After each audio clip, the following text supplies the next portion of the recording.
Oh, yeah. Is it Thursday? It's Thursday, right? Yeah. Is it Thursday already? My goodness, do we have a lot to talk about today, ladies and gentlemen. D23 was this last weekend. We got Ahsoka Season 2 trailer, a Starfighter teaser trailer, and, if that's not enough, Maul Shadow Lord Season 2. Got a confirmed release date from Matt Miknovitz, the head writer for Maul Shadow Lord Season 2. We got to talk about this Ahsoka news. We got to talk about Ewan McGregor and how he's now had actual, conversations with Dave Filoni about coming back to play Obi-Wan, and he might even be in Ahsoka Season 2, and Padme Amidala might be in Ahsoka Season 2, and this crazy weird dude in the Clone Wars flashbacks might just be the son of Mortis. My goodness! Do we got a lot to talk about today? So without further ado, let's dive into all of it. What's up, everybody? How's everybody doing on this fine Thursday afternoon? I don't know about you guys, but I'm still feeling great after this last weekend. Ahsoka Season 2 trailer is incredible. Even Starfighter gave us a little sneak peek at what's coming for our next Star Wars movie. And now we're talking about Hayden Christensen and how he is, giving us all the spoilers when it comes to what he wants in the future of Star Wars, Clone Wars, live action stuff with Padme, and bring in Samuel L. Jackson back as Mace Windu and Ewan McGregor back as Obi-Wan Kenobi.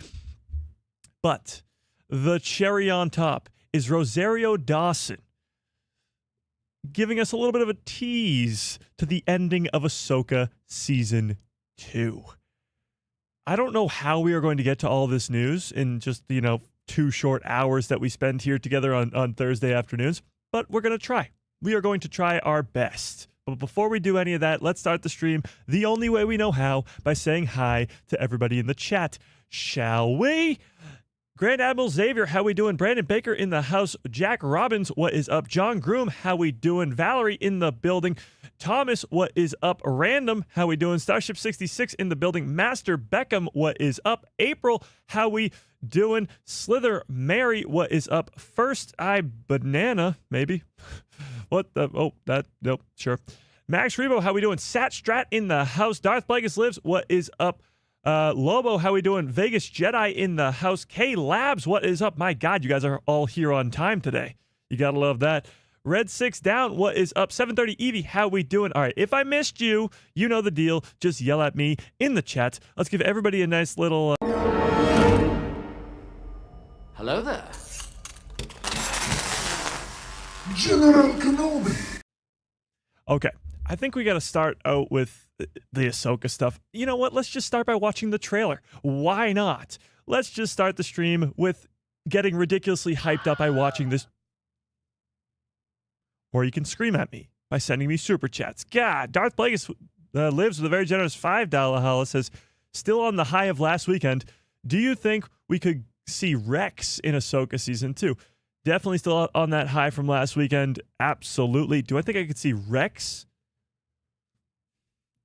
Yes, but most likely in the flashback stuff. Most likely in the stuff that, not likely in the present day, because he'd be really old and then I think he would die. So I don't want him to be in present day. We'll put it that way. But I appreciate the super chat. I really, really do. What do you guys think, chat? Could Captain Rex be in Ahsoka Season 2? Tell me in the chat, and while you do, let's watch this trailer. How many times have we watched this, chat? This is probably my, 7 millionth view. That's actually a lie because it only has 5 million views, but still, it is number 2 trending on the movie charts right now on YouTube. Look at this. Number 2 trending on the, movie trending charts on YouTube. It almost has 5 million views. All right, let's take a look. And by the way, it's not even a movie, so that doesn't make any sense. Okay, whatever. Let's watch it. Tell me, Ahsoka. What trouble? Instant chill. Okay. Because it has been now almost a week since this trailer has released, there have been some common misconceptions about what's going on in this trailer, and some things that people just haven't really noticed yet, which is beyond crazy to me. I'm going to make some full-on videos about some of this stuff, but let's take a look. So first and foremost, I kind of feel like we figured out the beginning of this season. Like a lot of these scenes are likely from the first 2 or 3 episodes of season 2. So a lot of information is thrown our way, specifically about this. About this. Oath to protect. This, whatever's happening here. This is Hera Syndulla, Ezra Bridger, Senator Ziono, the guy who was very much against Hera in season 1. He was sort of, the worst, to put it lightly. He was the worst. And we've kind of figured out what's going on here. Hera comes back to the Senate with Ezra and says Thrawn is back. They still don't believe her, even though Ezra has returned, which is like, how else would Ezra be back? So they bring Senator Ziono to Dathomir to prove to him that Thrawn has returned. The only problem is Thrawn knows that they are coming because he knows, of course, that Ezra left his ship. He's not blind. He would have seen a ship come off of his Star Destroyer and jettison into hyperspace. He would know that. So Thrawn knows that they are coming back eventually, and he will be prepared for that. So as Hera and Ezra are proving to the Senate that Thrawn has returned, Thrawn is going to ambush them and declare war on the Rebel Alliance. That, I think, is going to be the main arc of the first 2 episodes. Episode 1 or 2 ending with that line, I declare war on the Rebel Alliance, starting this massive fight or war in our Star Wars, as Dave Filoni said, for the next 6 episodes. That's how I think this is going. That's what this trailer is telling us. However, some common misconceptions, one of the biggest ones being this Star Destroyer. Right about here. This Star Destroyer. War. That is not the Chimera. The Chimera is now very, very, very obvious to tell because of the gold,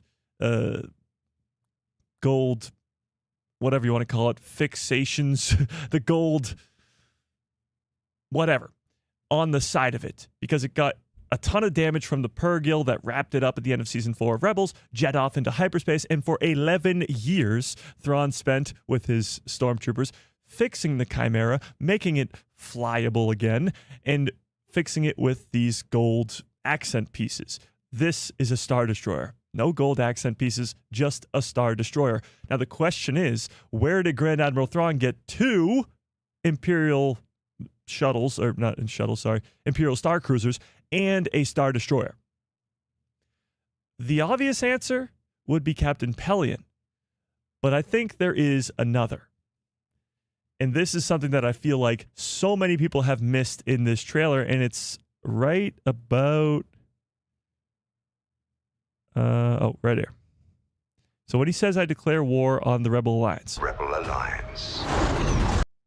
You are made to think that these are the same scenes. However, it is not. Take a gander at that planet. Take a look at that planet in the background there, chat. That is not Dathomir. Obviously, it's not even red. But it's also not the weird green planet that we pointed out last stream either, which is later on in the trailer. This is a bluish planet. Not red, not green, but blue, kind of. What do we think this planet could be? Could be a Delphi, could be. I don't think it is, but it could be. It could be. I think one question answers the other. Where did Thrawn get these Star Destroyers? Where did Thrawn get these Imperial Star Cruisers? This planet. Because it's not Ossus. Ossus and Endor would both be green. This planet is Corellia. Corellia was in Ahsoka Season 1. Even Morgan Elsbeth was still using Corellia to create the Eye of Sion. So Thrawn already has the ins with the people who work on Corellia, who build Star Destroyers and build all these starfighters. So he's going to go obtain a bunch of vehicles or weapons or starfighters or TIE defenders or these TIE bombers or Star Destroyers or Star Cruisers. He's going to go obtain all of those from Corellia. This seems to be his first stop. So these, although seem to be right next to each other, you're made to think they're right next to each other. They are not. These are two very, very different scenes. This is Hera and Xiono showing up on Dathomir as they are ambushed by a Star Destroyer and 2 light cruisers by Thrawn, who is now declaring war on the Rebel Alliance. But the only problem is, where did he get those from? Well, a little bit of trailer magic jumps us to Corellia. Of the Rebel Alliance. And this attack of the Night Sisters on a New Republic fleet is not over Dathomir. It's not over some other planet. This is Corellia, and this is where Thrawn attacks first so that he can get a fleet to go along with his army, because he has an army. You can see it right here.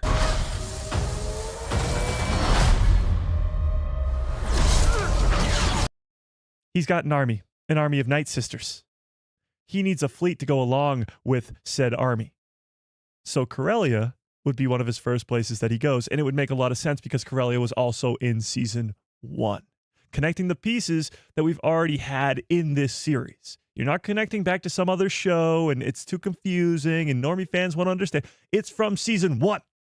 Season 1, you know that Corellia is the place where they make ships. If you're a Star Wars nerd, then you know that's where Han Solo is from, and there's all these other appearances of Corellia. But to a normie fan who's never seen anything Star Wars before, if you've seen Ahsoka Season 1 before you watch Ahsoka Season 2, then you know what Corellia is, and you know its purpose. So for Thrawn to go there and obtain Star Destroyers and light cruisers, that would make perfect sense. Which brings us to our third planet in this trailer, which not nearly enough people are talking about. Nowhere close to enough. So if we continue here, of course, you have the red planet, Dathomir. Plenty of fights and battles will be had over and on the surface of this planet. We know that for a fact. Dathomir will be a huge part in season. Our third planet, where it seems to be a massive battle. Massive. Look at all the Rebel ships, New Republic ships. You got 1, 2, 3, 4, 5, 6, 7, 8, 9, 10, 11, 12, 13, 14.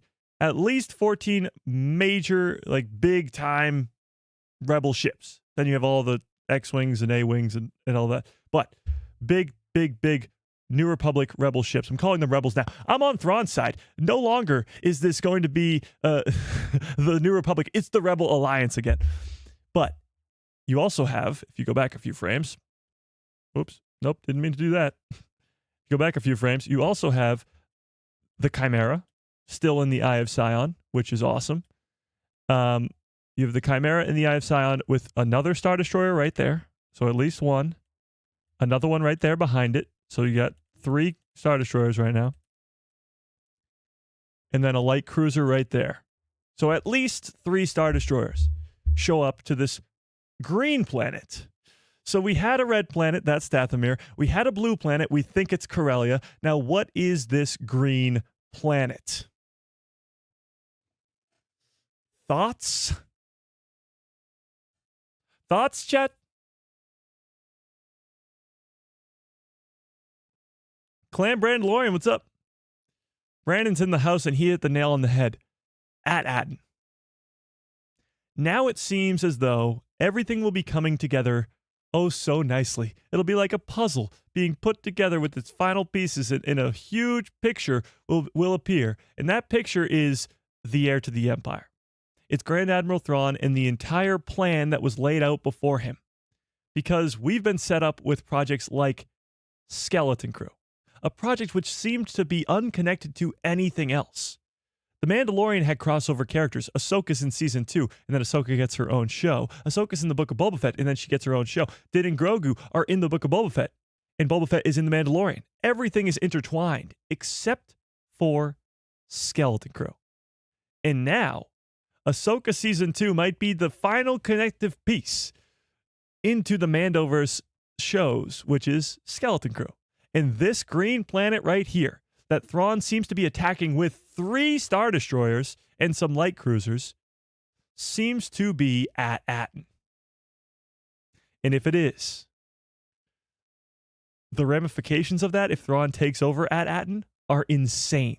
Because what we know about the hidden planet from Skeleton Crew is that it has an old Republic mint where there are billions, if not trillions, of credits that Thrawn can use to buy a win, to buy an entire galaxy worth of Star Destroyers, of soldiers, whatever his heart desires. He can buy it because he has the final Old Republic mint that he can do whatever the hell he wants with.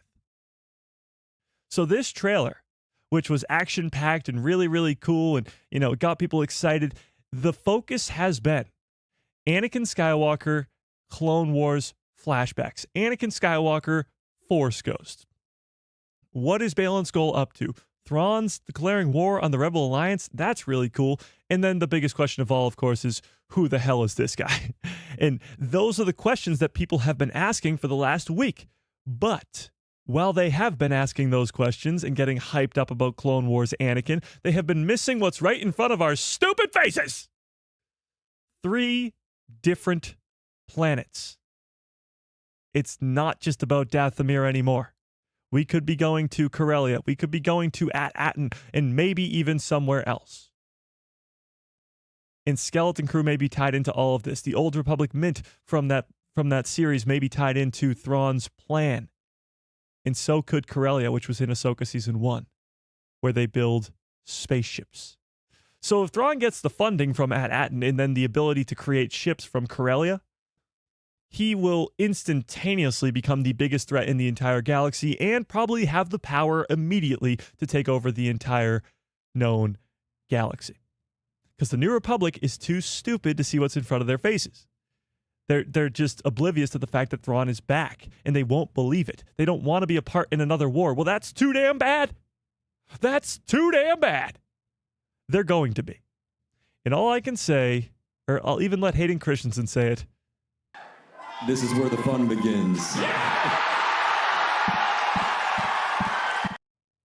I mean, are you kidding me? The fact that we could be getting all of these pieces coming together even before a movie, because Dave Filoni is still supposed to get his culmination movie, which hopefully will become a trilogy, but that's besides the point. The fact that the heir to the Empire is being set up so greatly in Ahsoka Season 2 is insane. And if you're tying it all together to Skeleton Crew and The Mandalorian and the Book of Boba Fett and bringing all these characters together now, Zeb Orrelios is in the trailer. He was just in the Mandalorian and Grogu movie.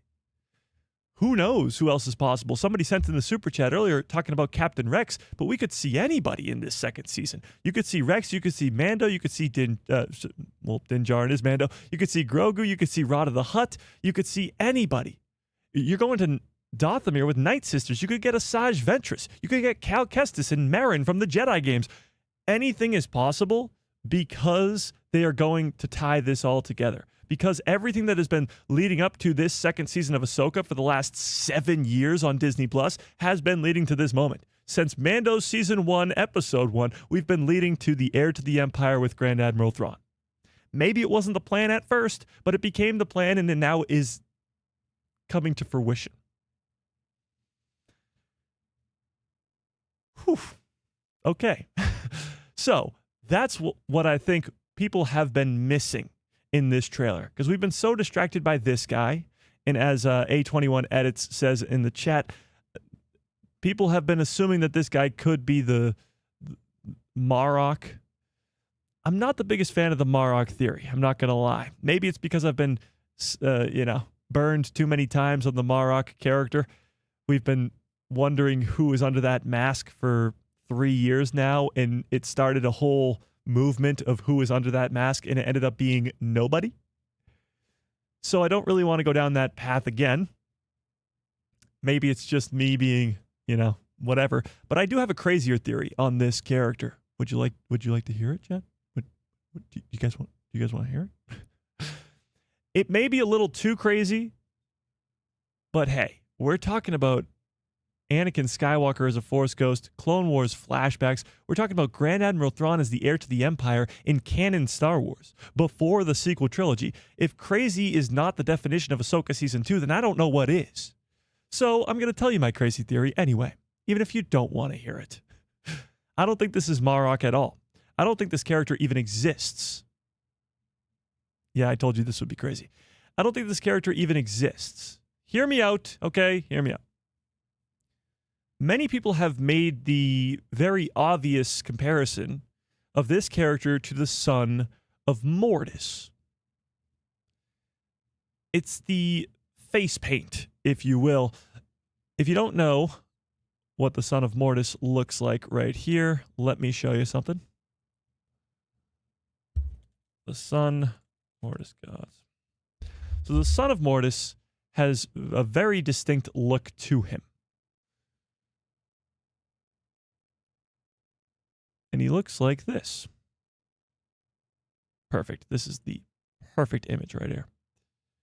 He looks like this. His face paint, whatever you want to call it, under his eyes, the red, it's the exact same sort of big line right under his eyes and then comes to a point down his cheeks. It is the exact same as this guy from the trailer. The exact same. So that was a very obvious connection that fans have made immediately. This character has something to do with the Mortis gods, has something to do with the son himself because he looks the exact same. Now, wouldn't Anakin and Ahsoka fighting some sort of rogue Jedi or, a Jedi who turned away from the Order, a dark Jedi, whatever you want to call him, wouldn't that have been brought up in the Clone Wars series? Wouldn't that be already known information to us at this time? We have had, of any spot in the timeline, the Clone Wars era has been the most explored. 7 seasons of a show, 2 movies. We have had so much content in that era. So wouldn't this character already be known about at this point? There is no way that it's a coincidence that his face paint looks the exact same as the son of Mortis. Especially when everybody in the chat here, and myself included, all thought that the flashback sequences in Ahsoka Season 2 would be about Mortis. Because right now, the way it stands is 3 years ago, when we got Ahsoka Season 1, Baylan Skoll stood atop of the 3 Mortis god statues and looked out into the distance at a glimmer of light on a mountaintop, confirming to us that whoever he is looking for, or whatever he is looking for, has something to do with the Mortis gods. Whatever happened here on Peridia to these Night Sisters, it had to do with the Mortis gods. The problem with that is, unless you are a hardcore Star Wars fan like myself and like many of you here today, and you have seen the Clone Wars, then you have no idea who the Mortis gods are if you have not watched that Season 3 arc about Mortis. So in order to explain to those casual fans, normie fans, whatever you want to call them, in order to explain who those statues were, what this power is, you're going to have to explain the Mortis gods in Ahsoka Season 2, and that's not an easy task to accomplish. So we assumed that Season 2 would have a ton of flashbacks to the Clone Wars to explain the Mortis gods. However, this Ahsoka Season 2 trailer, as great as it is, gives us a Clone Wars flashback, and it has nothing to do with the Mortis god. Oh my God, my chair's falling over. Hang on, Jesus Christ. Okay. My bad. Okay. Has nothing to do with the Mortis gods. Calm down, Chad. Or does it? I don't see a world where we get Clone Wars flashback after Clone Wars flashback in Ahsoka Season 2 that has nothing to do with the plot at hand. Nothing to do with the Mortis gods and what Baylan Skoll is up to. So my theory, as crazy as it may sound, is that this guy right here is the son. And what we are getting with a young Ahsoka, Ariana Greenblatt is back, and a young Anakin in the Clone Wars flashbacks are just false memories. Let me explain a little better here. Think about the Book of Boba Fett, okay? Remember when Luke Skywalker, in one of the greatest episodes of all time, when he's training Grogu in episode 6 called From the Desert Comes a Stranger? When he's training Grogu, and Grogu doesn't remember his time, at the Jedi Order. So in order to help him remember, he places his hand on his head and says, I will help you remember. And then we get a Clone Wars flashback to Order 66 and how Grogu survived Order 66. And it took Luke Skywalker to help Grogu to remember his past. Now, there is this entire 4-episode arc where Ahsoka, Obi-Wan, and Anakin go to Mortis. And then after that arc, when they come back as if nothing ever happened, they never speak of it again. Why? What happened that they forgot all about it or didn't speak of it ever? Maybe their mind was erased. Their memories were wiped. In my theory, as crazy as it may seem, is that Anakin is trying to do what Luke did to Grogu, and that is help Ahsoka remember. So he's going to be like, remember that guy we fought in the forest? That guy in the Clone Wars with the crazy lightsaber and the weird face paint? You remember that guy we fought in the forest? That never happened. That was on Mortis versus a god who was called the Sun, who was the living embodiment of the dark side of the Force. And you could even see flashes of this character into the Sun and back and forth. And Ahsoka slowly remembering that she went to Mortis, slowly remembering what happened. And as she remembers, the audience gets it explained. Because how are you going to explain the Mortis gods to normie fans without making it dumb and repetitive for fans who have seen the Clone Wars? Well, if you make it that Ahsoka doesn't remember any of it, and she has to relearn what happened and the reason why she hasn't spoken about it for forever, then you can have it explained to normie fans while also making it really intriguing to hardcore fans as well. If this is just a flashback memory of a false memory that Ahsoka has had implanted in her mind to forget about the Mortis gods, that would make things so much more intriguing. If Anakin has to actually help Ahsoka remember, then we can see an explanation for the Mortis gods that normies will like and that hardcore fans will like at the same time. So, to answer your question on who this guy is, I don't think he exists. I don't think he ever existed, and I think he is the Son in a altered memory in Ahsoka's mind. Because for some strange reason, the three goats themselves, Ahsoka, Obi-Wan, and Anakin, went to Mortis, came back, and acted like nothing ever happened. And that needs to be explained, along with the Mortis gods. So why not kill two birds with one stone? The reason Ahsoka doesn't remember is because her memory was wiped or replaced with different memories that didn't actually happen, like this one. And as Anakin Skywalker helps her remember, it'll be the exact same as Luke Skywalker helping Grogu remember about his time during Order 66 in the Book of Boba Fett. Again, intertwining all the stories that have come before. If At-Atin is connecting to Skeleton Crew, then this of Anakin helping Ahsoka remember would be connected to the Book of Boba Fett, where Luke Skywalker helped Grogu remember. What do we think? I know it's a crazy theory. I know it is. But it's the only thing to explain this. It really is. The court jester says, but wouldn't Anakin's memories of Mortis be erased too? Yes. And that's a great point. Anakin's dead now. Anakin is gone. So you assume that because he is dead, he is now in this sort of Force Ghost afterlife where he can get all the answers. He now knows what happened with Mortis because he maybe has taken up the role that he was supposed to, which is the father of the Mortis gods. So in the afterlife, Anakin has gotten all the answers to the questions that he even had.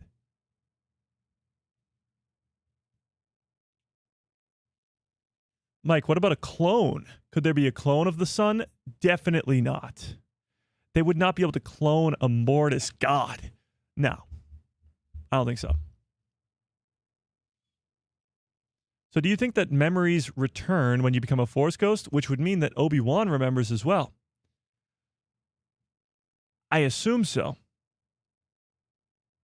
Well, let's put it this way, too. We know for a fact that Ahsoka doesn't remember because she doesn't know who Morai is. The little owl that follows her around that's named Morai. When Ezra pulls her into the World Between Worlds in Rebels Season 4, Ahsoka sees Morai and says, that's the bird that's just follows me around. She has no idea who it is. And it does not seem like she remembers dying and being resurrected through the daughter with Anakin, using the Force abilities of the daughter to bring Ahsoka back to life. It doesn't seem as though she remembers any of that.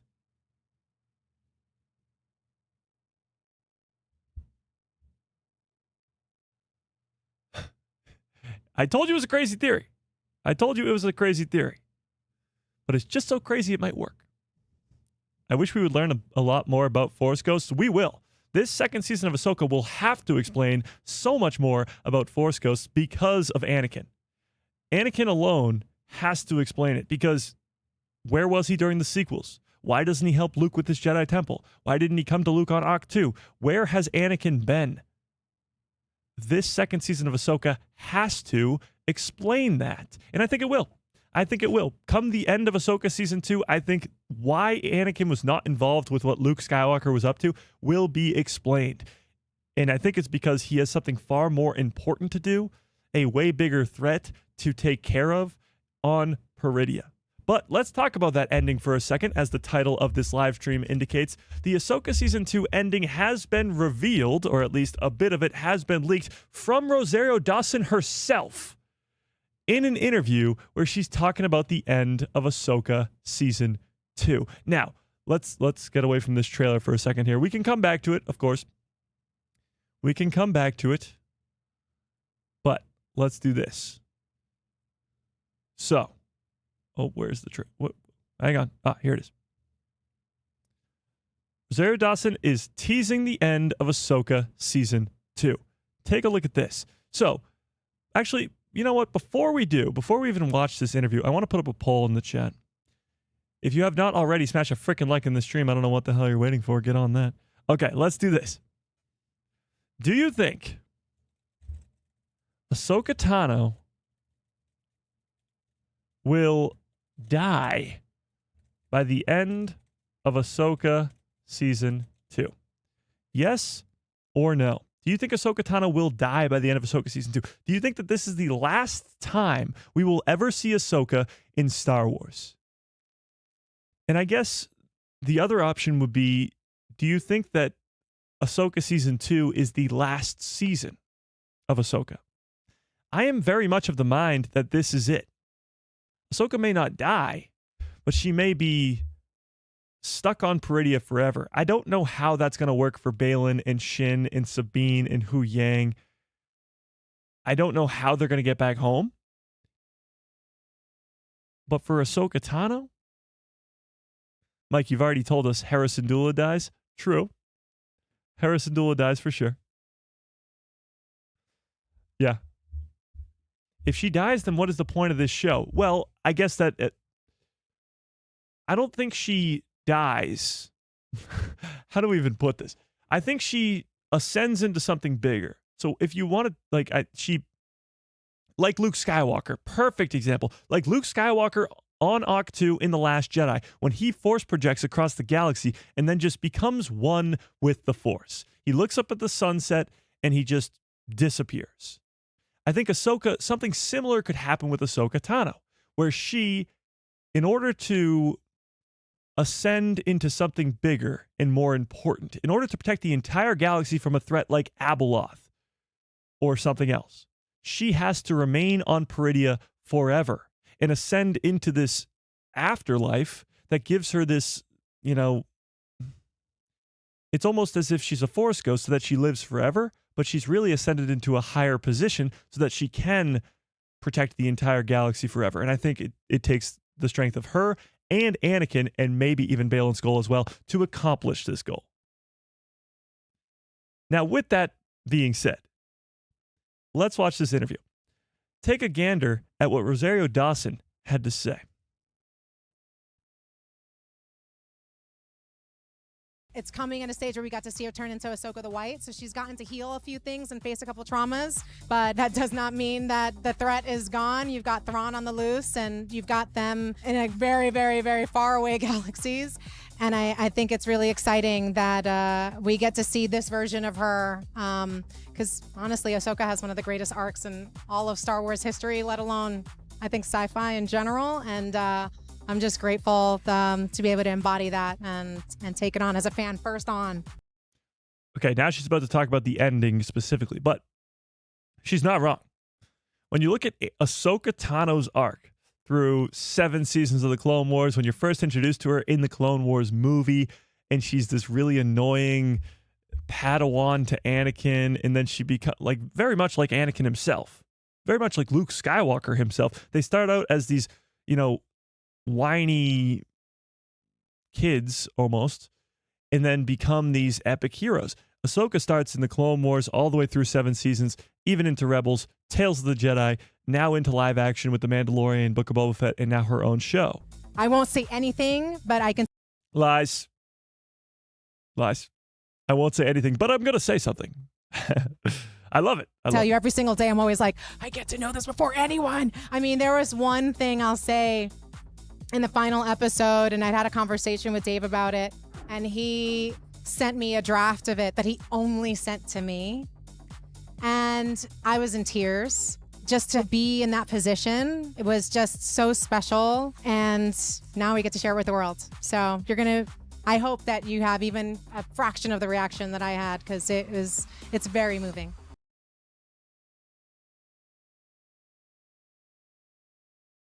She's cooked. She's done. This is the last time we ever see Ahsoka Tano. Whether she dies, whether she ascends into something bigger, I think this is the last time we see her, either forever or for at least a good 5 to 10 years. Because there's no reason for Dave to send her only. Like, she's the only one who could lay eyes on this. The only one. It's so much of a secret that nobody else could know except for her. And it's the ending. Obviously, with Star Wars, Lucasfilm is really good at keeping secrets, but this is how they're really good. There's a very select few amount of people who will even know about the ending of Ahsoka Season 2. I bet you, like, Iman Esfandi has no idea what's going on Peridea at the end. Just in case that he happens to spoil it. I don't think he will, but just in case. So there's different characters that know as much as they need to know. I bet you more than half of the set for Ahsoka Season 2 has no idea how the season ends. There's only a select few people who even know how each character's arc comes to a close. And Rosario Dawson, of course, would know how Ahsoka's story ends because she is Ahsoka.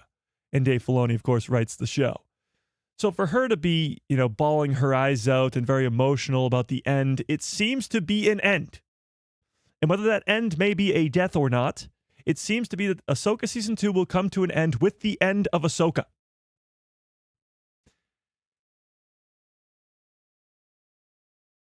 Let me put it this way. In The Empire Strikes Back, when they wanted to keep it a secret that Darth Vader was Luke's father, oh my God, spoiler alert, cheaper. I got a bad feeling about this. My bad, Jet. My bad. Darth Vader is Luke's father. It's okay. You'll live. But when they wanted to keep that a secret, they only told 3 people. Well, I guess 4 people, technically. They told George Lucas, obviously. George Lucas, Ivan Kershner, who directed Empire Strikes Back, Luke Skywalker, Mark Hamill, and I guess because he delivers the line in the studio, but after shooting, obviously, he's the voice of Vader, James Earl Jones. So 4 people. That's about it. And then, of course, all the people who edited the movie after the fact. But on set, that was it. 3 people knew. George, Kershner, and Mark Hamill. That's it. 3 people. Because the line originally was supposed to be, Obi-Wan killed your father. And his reaction is the same. No, that's impossible. So, this is a similar situation here. Now, I'm not going to sit here and tell you that Ahsoka's going to claim to be someone's father, but Ahsoka Tano, actress Rosario Dawson, is the only one who needed to be in the know when it comes to Ahsoka's end. And her reaction is this. I'll say in the final episode, and I'd had a conversation with Dave about it, and he sent me a draft of it that he only sent to me.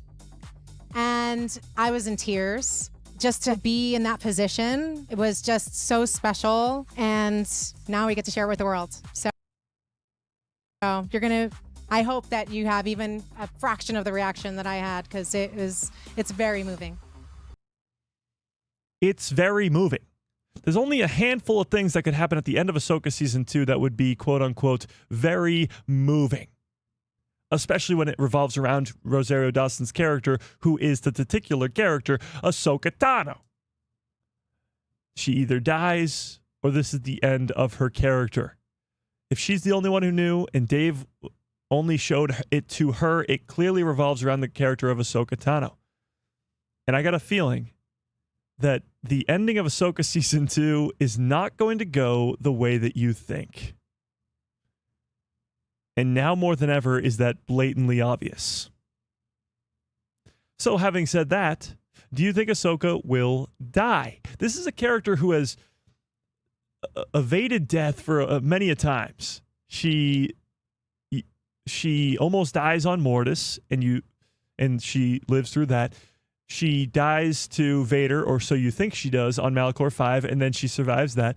She almost dies to Bail and Skull in Ahsoka Season 1, and then she survives that. So in order for this character to actually die, we're going to have to, have proof. No body, no death. And if Ahsoka is going to perish in the end of this second season, well then, we're going to need some evidence. We're going to need some proof of that.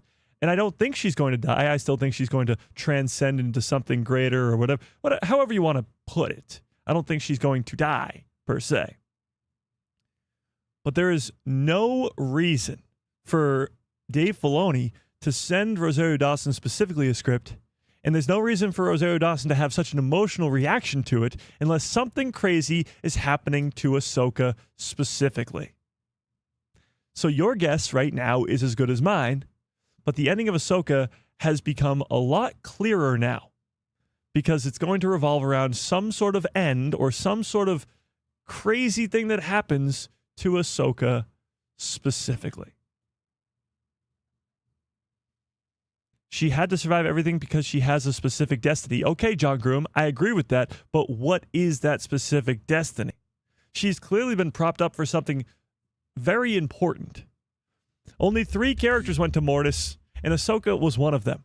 Only one character is Anakin's Padawan, and Ahsoka is that character. She is the Chosen One's apprentice. She is our canon version of Starkiller for all intents and purposes. Just so happened that she's a good guy, not a bad guy. So she is the descendant of the Chosen One. We'll put it that way. So is Luke. So is Leia. But Ahsoka was trained by him. What is that destiny? What is her purpose? What do we think? She is the daughter. The only problem with the Mortis God thing, the only problem with Anakin and Ahsoka sort of just taking over for the Mortis Gods, is that the Mortis Gods are dead. And they have been for at least 30 years now in the Star Wars timeline. Ahsoka, Obi-Wan, and Anakin arrive on Mortis, and before they leave, it ends up with all 3 of them dead. The father, the son, and the daughter gone. So for the last 30 plus years, those characters have not existed. Are we just going to replace them now with new versions of said characters? What do we think? Who knows Anakin better, Ahsoka, Obi-Wan, or Padme? I would say probably Padme. But then I feel like maybe Ahsoka. Obi-Wan was his master, but, maybe then we will see Ahsoka in the movie about Thrawn as in the Heir to the Empire, where she appears as a Force ghost to give some advice. I will grant you that, because in this trailer, there is a war. in the main galaxy. There's a war happening in the main galaxy, and then Ahsoka says she has visions of a war. So, again, a lot of this is jumbled together because it is, a trailer, and they're trying to trick us into thinking one thing when something else is the truth. But those lines are very jumbled together. She says, I had a vision, and then it sounds like a completely different line or completely different time in the show where Sabine is saying, what was it? And then she says, war. And it's possible that they are trying to make us think that Ahsoka is having visions of the main galaxy and this war that is happening in the main galaxy. But what if she's actually having visions of what happened here on Peridea? The so-called war that is happening or was happening on this planet that left it destroyed.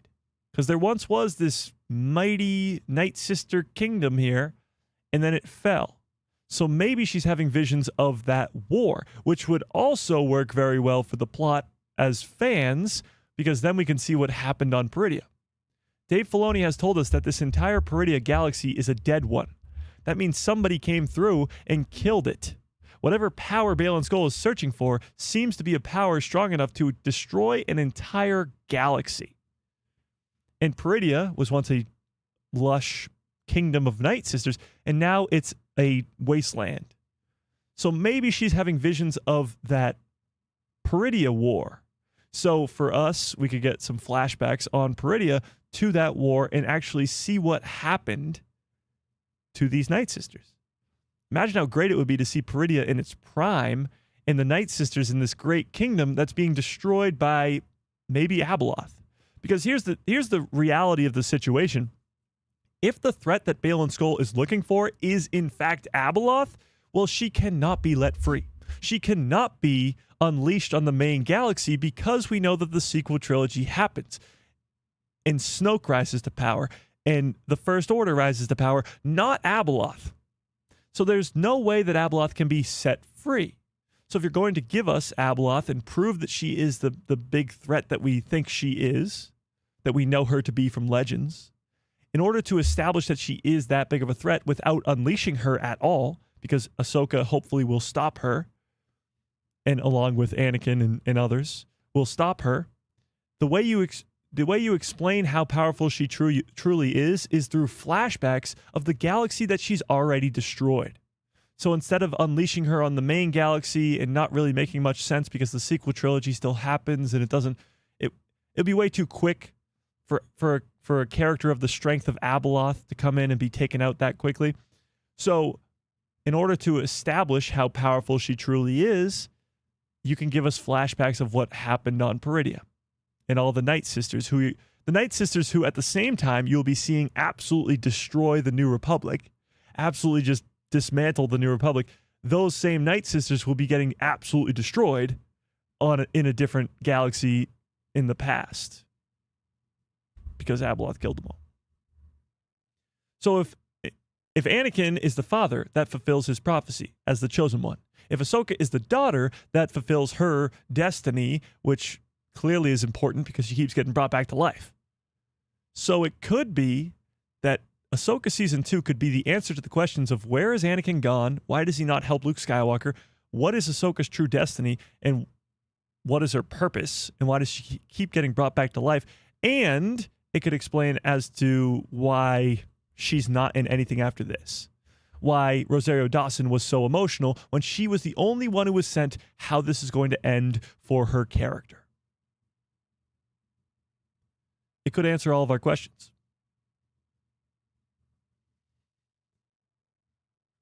Rey knows Ahsoka as a voice in her head. She never sees her. That's why I think something had to happen or had to have happened to her. Yes, I mean, Rey does hear Anakin and Ahsoka in The Rise of Skywalker when she hears all the Jedi in her head. She hears all of them, Ahsoka and Anakin included. But that's not to say that Ahsoka is dead by the time of Rise of Skywalker. I think she is, but I don't know.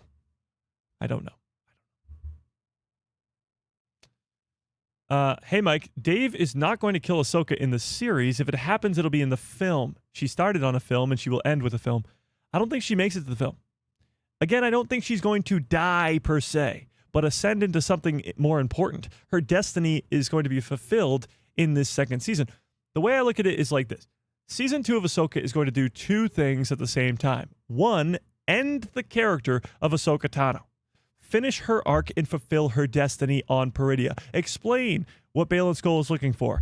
Give us Shin Hati and Baylan and Sabine and Hu Yang and all that in one galaxy. The other side is setting up the heir to the Empire, setting up the movie that's coming after it, because the Dave Filoni movie is not about Ahsoka, it's not about Abeloth, it's not about Anakin Skywalker, it's about the heir to the Empire. It's about Thrawn, it's about the Ghost Crew, it's hopefully bringing together Din Djarin and Grogu and Boba Fett and all the other characters from Skeleton Crew and all these other shows, and bringing them all together for one big major event, which is Thrawn as the heir to the Empire. And hopefully it turns into a trilogy. But that has nothing to do with the first part, which is Abeloth and Ahsoka and Anakin and their destinies. That will all come to a close in Ahsoka Season 2. What's being set up in Ahsoka Season 2 is Thrawn. So there's a setup in one galaxy and a close in the other. That's what I think's going on here.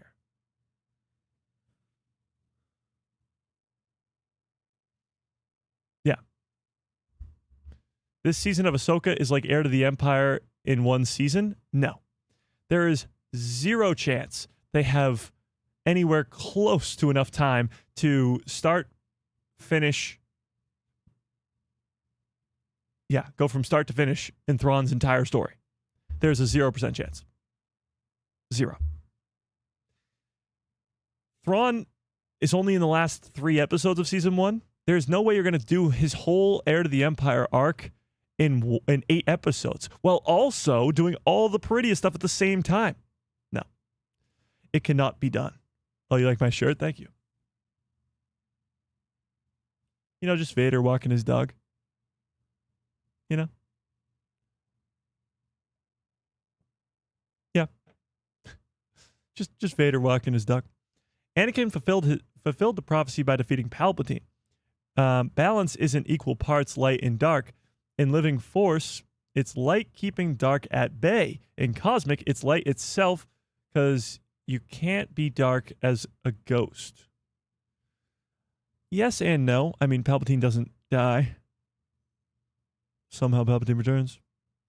But yes, he does fulfill his destiny by taking out Palpatine.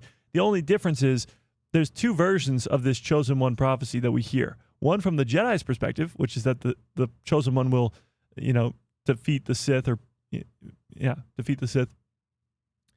And the other one is from the Mortis gods. It's from the Father. That Anakin's real destiny is to take his seat and keep the balance between the light and the dark forever as a god. So the question is, who is right? Which version of the prophecy is correct? I don't think, honestly, either is, but that's besides the point. The Jedi clearly are wrong. They all died, so clearly they must have been wrong about something. Ahsoka is tied to Thrawn? No. Think about her live-action debut. What do you mean? Her live-action... Yeah, she's looking for Thrawn. But she's looking for Thrawn to stop his return and also looking for Ezra at the same time. Because she's looking for Thrawn through Morgan Elsbeth? Yes. Ahsoka is not as tied to Thrawn as others are, though. And if she's doing something far more important in a different galaxy with, Mortis God type level threats, then I think that's more important than Grand Admiral Thrawn. No offense to Thrawn, he's great, but he's not Abeloth. So I think the heroes that are in the main galaxy should be enough to oppose Thrawn. I don't think Thrawn's going to lose, but it doesn't mean he's going to win. Could that be more cryptic? I think Thrawn's going to be stabbed in the back. I think just like in the Legends Heir to the Empire, I think it's going to be his own people that kill him. Because in the Heir to the Empire in Legends, the Nogri, Rook specifically, stabs him in the back and kills him. So I think the Empire itself, maybe Snoke, which would be crazy. Snoke comes out of hyperspace and kills Thrawn, would be wild. I think Thrawn is going to be very crucial in the setup for the First Order, and maybe even the creation of Snoke, but it will be his demise. He will be creating his own demise. Very Thrawn-like. And I don't think any of the heroes are going to get the striking blow. I don't think any of Ezra or Hera or anybody will be the one to take down Thrawn. It will be his own workings that kill him. Yeah. What if in order to be a Mortis god, you either have to have the power or morals and then die, or have the power and morals to be invited in as one of the gods by one of the gods themselves? Well, they can't really invite anybody in anymore because they're dead. So the Mortis gods themselves are gone. Thrawn is Snoke? Incorrect. I don't think so. Snoke has been explained. He is this abomination created in sort of a puppet that Palpatine can speak through. It's not going to be Thrawn. No. Absolutely not. Okay, but having said that, I do not think Ahsoka Tano will die per se, but she will. I think this will be the last time we see her. I think it will. I think this is the last time we see Ahsoka Tano for a really, really long time, which might be, bad news to some people, might be great news to some people. I don't know. But Ahsoka Season 2 will be the end. That's why you have Iman Esfandi talking about Season 2 as if it's Rebels Season 4 or Clone Wars Season 7. How big of a leap it is from Season 1 and how much it feels like a close to the story. We're going to have more with the Heir to the Empire stuff, but in terms of Peridia, in terms of this other galaxy, this might be the last time we ever see it. It seems like that's the case. And Rosario Dawson is clearly teasing that up here with this interview. Yeah. Oh, this is perfect. Oh my God, this is perfect. Okay. Take a look at this. Yeah. Okay. Theory time. Red, green, blue. The official teaser, it looks like there is 3 major battles or attacks happening over 3 different planets in Ahsoka Season 2. Red being Dathomir, obviously. Blue, Corellia, the shipyard. Again, what we just talked about. And green, question mark. So here are the screenshots. Obviously, Dathomir. A great shot, by the way. The Ghost going head-to-head with the Chimera. And the Chimera still being in the Eye of Sion, which is interesting. But you can see all the gold accent pieces here being put back together. And then this one is being Corellia, or what we think could be Corellia. It looks... Oh, that would be so awesome. That would be so awesome. But the bombers right there. And then this green planet. That looks like At-Aten. If it's At-Aten, it makes things even more compelling because now we could have... Oh, this was a concept art image from Star Wars Celebration last year. The Phantom and the Ghost, and that looks like a greenish planet. But if this is At-Aten, it would make a lot of sense because Skeleton Crew ended with the New Republic showing up to At-Aten. So if the New Republic is in charge there, well, then they're going to protect that place like no other. And it's most likely At-Aten because we've all seen the galaxy map, but I'll bring it up again. Galaxy map. Dathomir and At-Aten are right next to each other. Take a look at this. So this is the galaxy map, and if you zoom in right on Dathomir, right there is Dathomir where we know Thrawn is, and right next door is At-Aten. I wonder where Corellia is. Do we know? Interesting. Mandalore could be the other planet. Wayland. What color is Wayland? Mount Tantus? Could Thrawn be going to Mount Tantus? That would be wild. To clone some... That would be insane. Okay. Where is... Does anybody know where Corellia may be?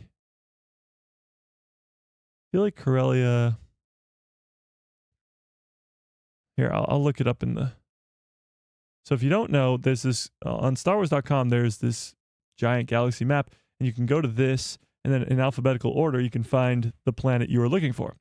So if we go to C for Corellia, there's a lot of planets, by the way. All right, Corellia.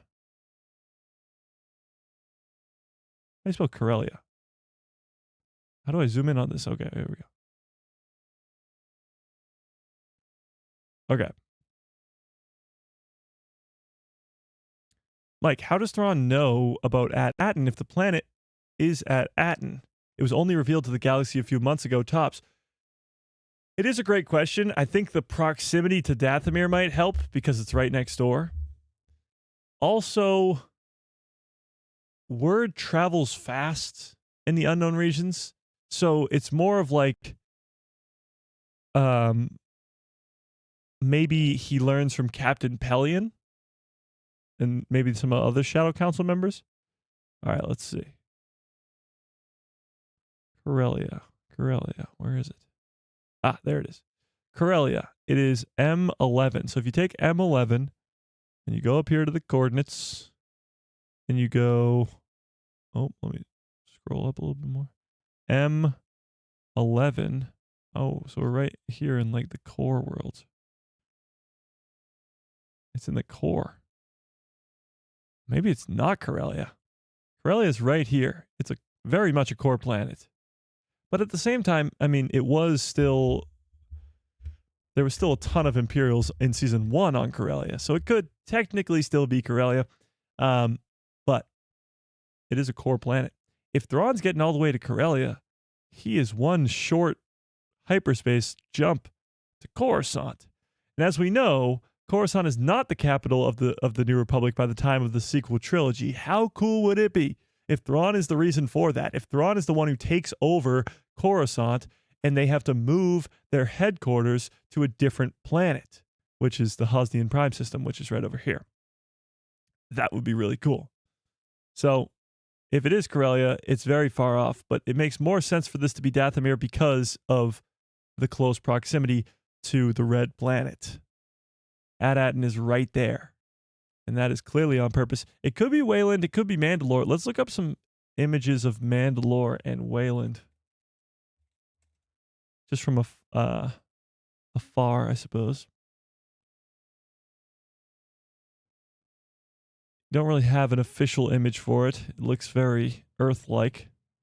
Not really blue, more like a green. So it could be the green planet that we see in the trailer. But I would prefer it be At-Aten. Now let's go Mandalore. Yeah, Mandalore's been turned to glass, so I guess this is the best look we have at it. It could maybe be Mandalore, but why would Thrawn want to go to Mandalore, I guess, would be the question. That would be the question. That's a very green planet right there. Very At-Aten-esque. Yeah, that doesn't look like Mandalore. No, it does not. That one kind of looks like Dathomir. No, it's definitely Dathomir.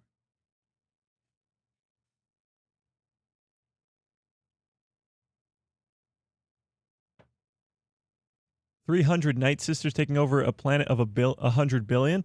Well, Coruscant, all you really got to know about Coruscant is that the planet hasn't changed and the owners have changed quite a bit. And by owners, I mean the Empire had their capital there. At the same time, the Republic had their capital there. At the same time, the New Republic has their capital there.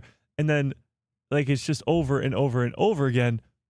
The people on the planet don't change. I think there's a line from maybe Andor.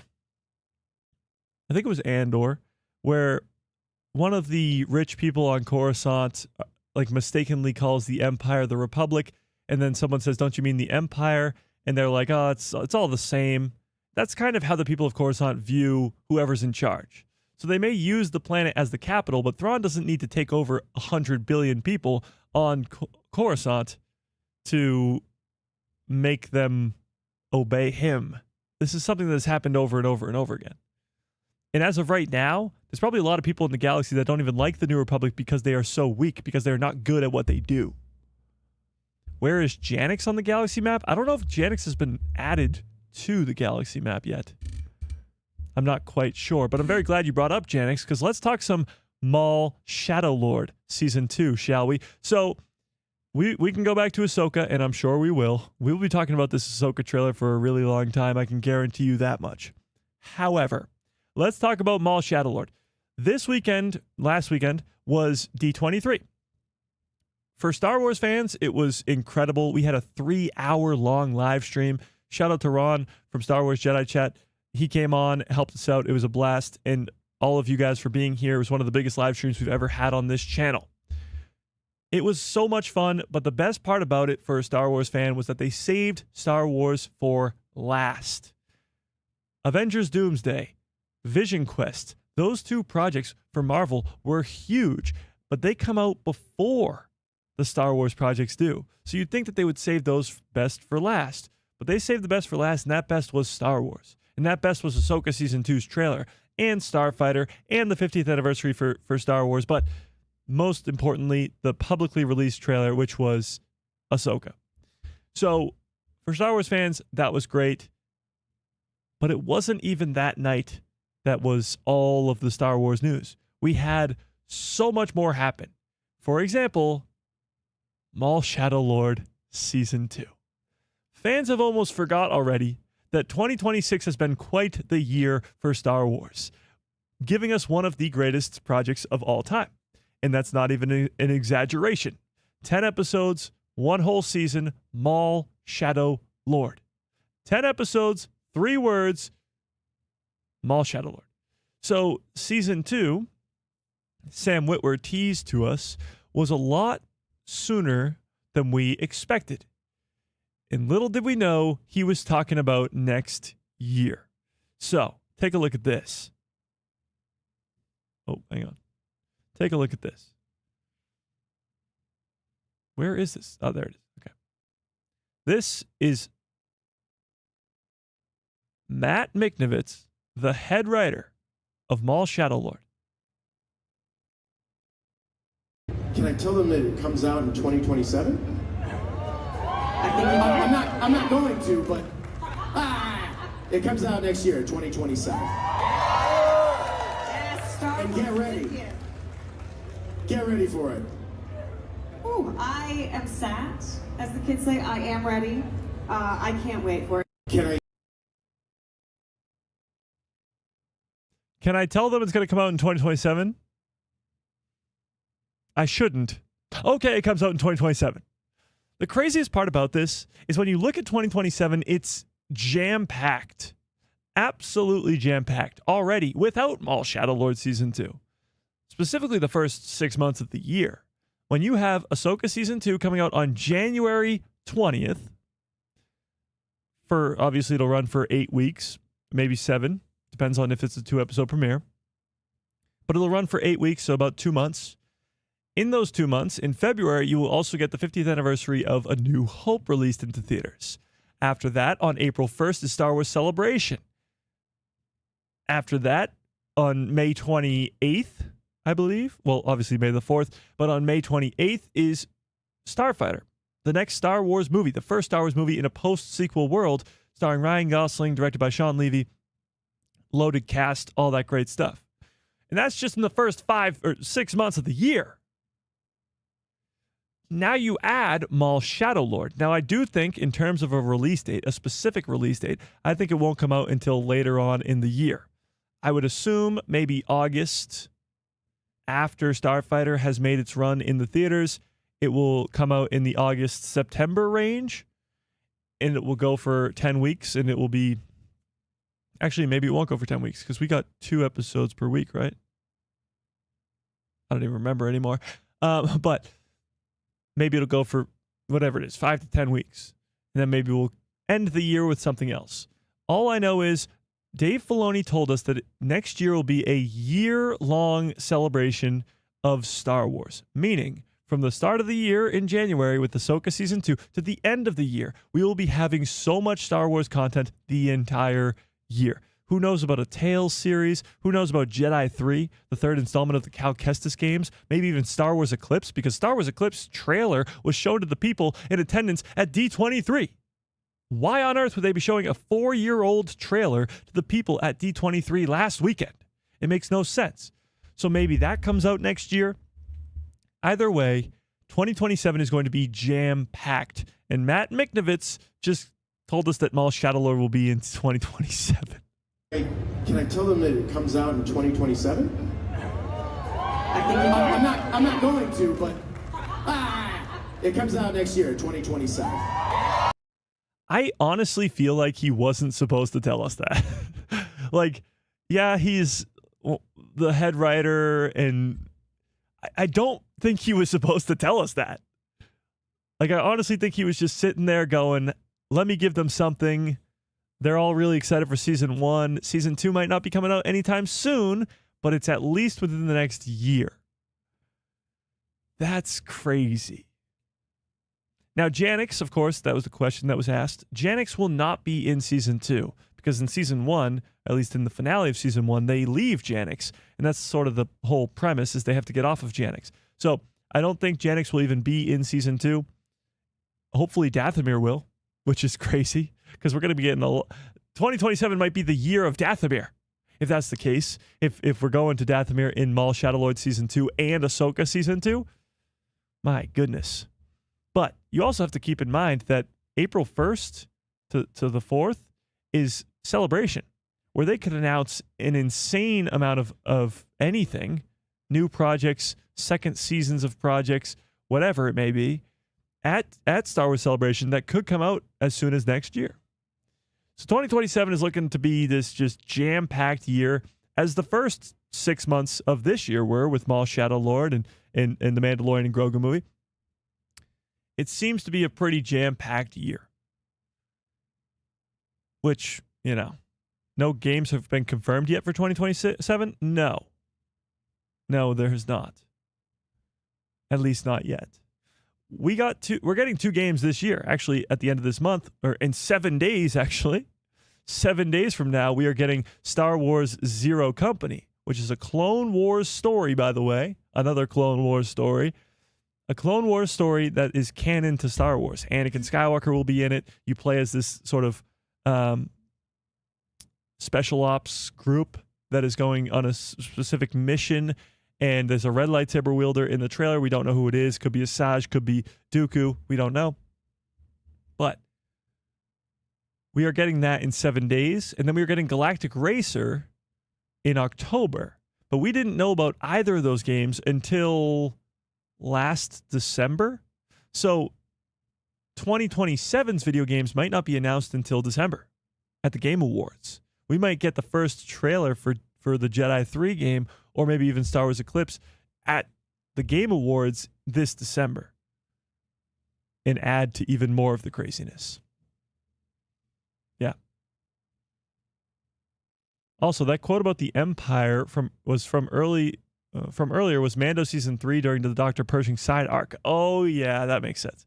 When the guy was saying like Empire, New Republic, there's no difference. That was from the Pershing arc. Okay, interesting. Yeah. I like it. Okay, to get back to Boba Fett, in the Mandoverse again, the Imperial Remnant could kidnap him because he is codenamed Alpha and is a pure genetic, and with pure genetics for cloning like his sister Omega. Interesting. I would love for them to go down that side. Omega needs to be a part in this story if they are going to create Snoke, and I would love that. If they go after Boba Fett because he is another unaltered clone of Jango Fett, and they think that he could serve a similar purpose to Omega, that would be great. I'd be fully down for that. Can I get some good cups, follow orders in the chat, please? Bumpa. What about the Old Republic games? Well, there's 2. There's a KOTOR remake, which is Knights of the Old Republic remake, and there's a Fate of the Old Republic. I don't think either of those will come out next year. On the off chance, maybe KOTOR.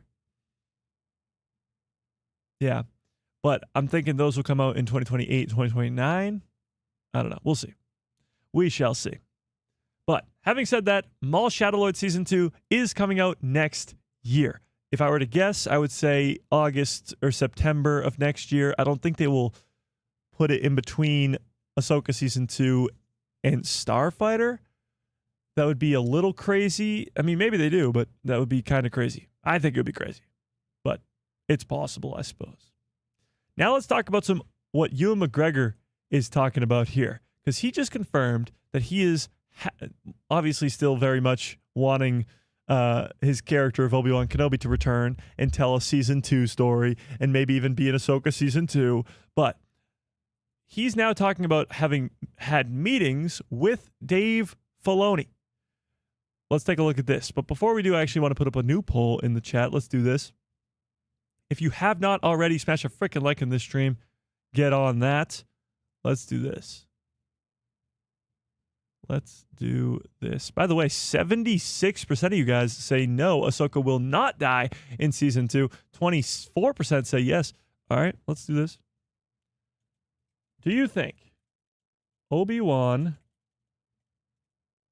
Kenobi will be in Ahsoka Season 2? Yes or no? Do you think that Obi-Wan will be in Ahsoka Season 2? Most likely in the flashbacks. Most likely. But do you think he will be in Ahsoka Season 2? Yes or no? And while you vote on that, take a look at this. So, Ewan McGregor says next Obi-Wan Kenobi project could be tracking down Yoda or a big love story with wife Mary Elizabeth Winstead's Ahsoka character. There's got to be something. So the second part of that is obviously a no. Hera and Obi-Wan. First of all, Obi-Wan is dead, so that doesn't work. And second of all, Hera has Kanan. So no. Continuing. Ewan McGregor has recently been very vocal about his desire to return as Obi-Wan Kenobi, and even has a few pitches for what his Star Wars character could get up to in a new project. Speaking with Variety Lounge, at the Variety Lounge in Edinburgh International Film Festival, the Scottish star said that he's got as far as taking his ideas to Lucasfilm boss Dave Filoni, who was shooting Ahsoka with his wife Mary Elizabeth Winstead at the time. So while they were filming in London, Ewan McGregor had meetings with Dave Filoni to talk about a return to the character. It was very casual, but I said that there's got to be something, McGregor said, because Yoda's somewhere else after the end of episode 3 when we all go to the fourth or fifth corners of the galaxy, or however many corners they've got. I won't have been in touch with him, but he's still out there. So I think that there could be a story where I'm trying to reach out to him. And we talked about this before, but the possibility of him going to find Dagobah and learn to become a Force ghost, just as Yoda did in Clone Wars Season 6. Speaking of Ahsoka, when Winstead joined the series as New Republic General Hera Syndulla, Ewan McGregor said he also began dreaming of ideas for Kenobi. I got very excited when Mary started working on Ahsoka. I thought maybe this is a big love story, Obi-Wan and Hera. Nope. Never going to happen. He said, however, McGregor said that time doesn't really mean anything in the various multiverses of Star Wars. He acknowledged that Hera and Obi-Wan were in different time frames. Obviously, multiverses don't exist in the Star Wars universe. Thank God. Time travel doesn't exist in the Star Wars universe. Thankfully. But whether Ewan McGregor gets to don the Jedi Master's trademark robes again remains to be seen. Filoni very recently told Variety on the D23 red carpet that the Hunt for Ben Solo movie was currently not in the works, but he reiterated that he'd be up for returning in any feature or series. I enjoyed doing the series very much and would be very happy to do it again. I like playing him. He's a really good character to play. So, not only has he been, giving his crazy theories out to the public, but now he's had these meetings with Dave Filoni talking about possibilities for a return to the character. All that to say, do you think that we will ever see Obi-Wan Kenobi again? And if so, where? My best bet would be Ahsoka season 2. It could be as soon as a couple months from now where we get to see him on screen again. It would be in a Clone Wars flashback. It would have Obi-Wan, Anakin, and Ahsoka in it. And it would be exactly everything our hearts could want. But there is another option here. And this other option comes from Hayden Christensen himself, as he is talking about a possible Clone Wars live action series. And I have always been one to be very much against this idea, to just retell a story that's already been told in live action just to make it live action. I think that's dumb. It takes away from the animated side of things, and the animation is already some of the best Star Wars content we've ever received. So why do it? However, there's a possibility for it, or an idea for a story that is new in the Clone Wars, then I might be more open to it. However, take a look at this. I think this is the right one. What have you figured out about Anakin that's not on the page, that only you have figured out because you have such a personal connection to who Anakin is? Yeah, there's lots, and that's for me to know. And yeah, I have a very personal relationship with Anakin. I don't know what I can share that's off script, but yeah, I like it. I like this character. And are you able to give feedback to the writers? I don't need to. Dave Filoni, I think, understands this character, in some ways even better than I do. And so when I read the scripts, I'm just elated with what I get to do and say. And that said, he's still very collaborative, and if I have an idea, I'll share it, and if it works, then we'll do it. And so we're not too precious about things, and we get to explore a little bit, but I try to sort of honor the words that he's written, and I don't need to deviate much. What have you... That was not it. My bad. This is a completely different interview. But either way, still very cool. He's talking about how great of a writer Dave Filoni is, and how much he appreciates his writing and respects it, and how great it is. But he also says that he has figured out some things about Anakin's character that nobody else knows. Sorry, wrong interview. Still cool, but wrong interview. Is it this one then? It might be this one. There's so many Hayden Christensen interviews. Hang on. It might be that one. I thought it was that one. Hang on. Okay, I think I found it. Oh, maybe I didn't. What is going on? I know I saw this clip somewhere. It must be somewhere. Oh, maybe it was taken down. All right, let's try this one and see if it's the right one. Oh, wait, maybe it's this one. What's the key to a perfect lightsaber? Nope, that's not it. Hang on. Let's try this one. Why not? Obviously, Ahsoka's season 2. Can you give us... He's being interviewed by the Jonas Brothers, by the way. The fans, any secrets about season 2, or anything we should be expecting? What I've had a lot of fun with is getting to play the character during the Clone Wars timeline. Right, yeah.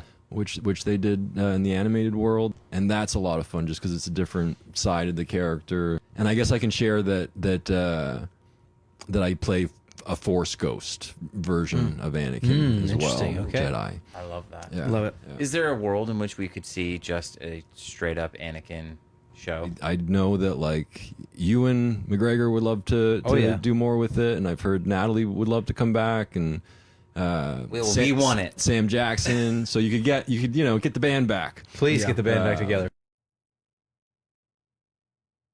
Get the band back together. He's not just talking about Ewan McGregor. He's talking about a possibility of a live-action Clone Wars with Natalie Portman and Samuel L. Jackson back into the mix. Let's watch it one more time. Obviously, Ahsoka's season 2. Can you give us the fans any secrets about season 2 or anything we should be expecting? What I've had a lot of fun with is getting to play the character during the Clone Wars timeline, Right, yeah. which they did in the animated world, and that's a lot of fun just because it's a different side of the character. And I guess I can share that I play a Force ghost version of Anakin as well, Interesting, okay. Jedi. It is kind of interesting that he's kind of biting his tongue and not explaining too much. He's like, I guess I can share that I'm a Force ghost. I think there's a lot more to the character of Anakin coming in season 2 than it's not just that he's a Force ghost and we get Clone Wars flashbacks. There's more to it. Whenever you touch upon the character of Anakin Skywalker, there's a lot more to that, but he can't tell us. I love that. Yeah. Love it. Yeah. Is there a world in which we could see just a straight up Anakin show? I know that like Ewan McGregor would love to do more with it, and I've heard Natalie would love to come back, and we want it. Sam Jackson. So he's bringing up Sam Jackson, Natalie Portman, and Ewan McGregor. Everybody and their dog has been begging for a Vader show or an Anakin show for forever.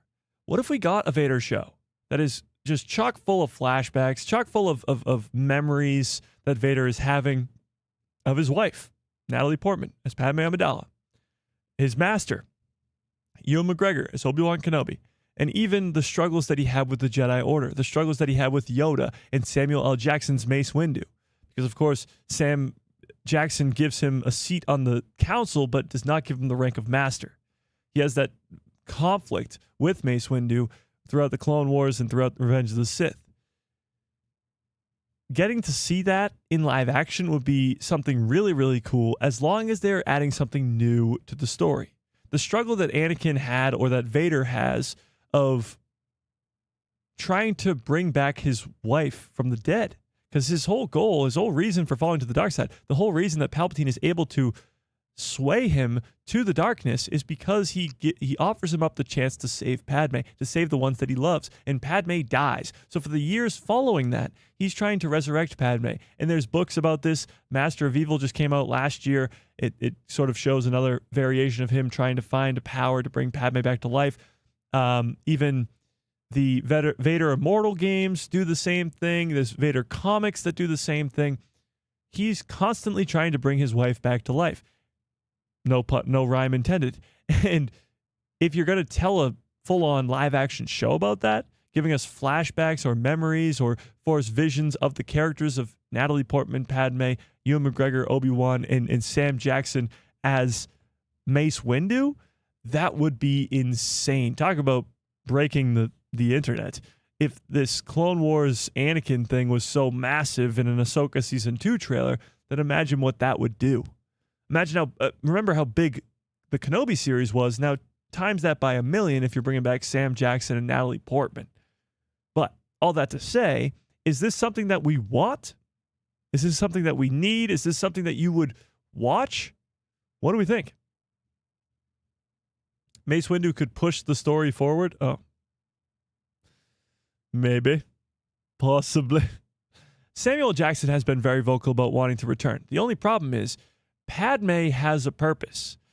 The struggles that Anakin has with trying to bring his wife back, that could lead to a Padme appearance. Ewan McGregor obviously is Obi-Wan, who is Anakin's master. That I could see him being in Ahsoka Season 2. Sam Jackson, on the other hand, his want to return is so difficult because his character, he's not as integral to the Anakin story or even the Ahsoka story if we're going to get flashbacks in the Ahsoka series. So he wouldn't necessarily appear in any of those. And his character gets thrown out of a window and people think that he's dead. So Vader survives the events of Order 66. Ahsoka survives the events of Order 66. Obi-Wan survives the events of Order 66. Mace Windu does not. So he's the odd man out in this conversation. Yeah. So what do we think?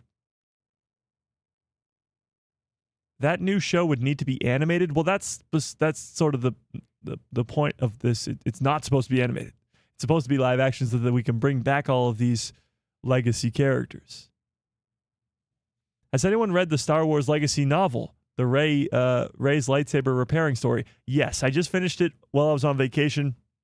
It was so much better than I thought it could be.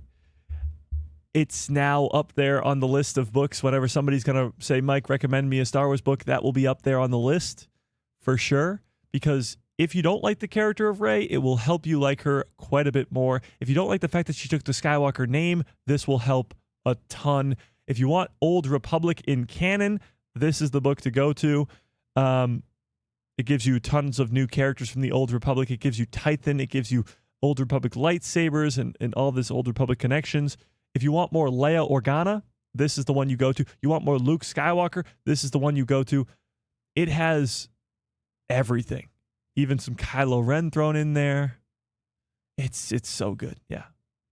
It's so good. I immediately texted Ron and I said they got to make a movie about this. They got to make a show. They got to make something about this story because it's that good. Yeah. Sorry, sidetracked. Getting back to this. Do you guys want this? Do you want Samuel L. Jackson back as Mace Windu, Natalie Portman back as Padme Amidala, and of course the other two because they've already been back? What do we think?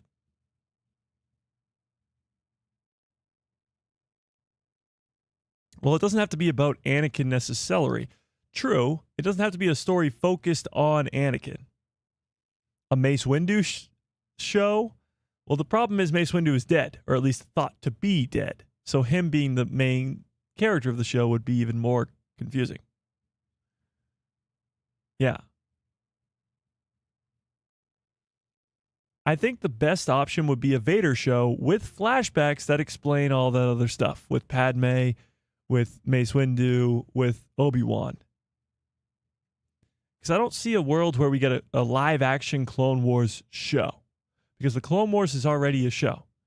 So unless it's titled something completely different, unless it's about a specific arc, I don't know. But you do already have Ariana Greenblatt cast as young Ahsoka, so if you're going to do some young Ahsoka stuff, you already got that. And you already have these actors and actresses wanting to come back to play their iconic roles. So it's right in front of you. It's there for the taking. It's just whether or not you're going to take it. Yeah. I want an Acolyte Season 2 with Chimera. Well, yes, but that's not really, yeah. That's not, yes, but no. That's not the conversation we're having right now. Yeah. We shall see.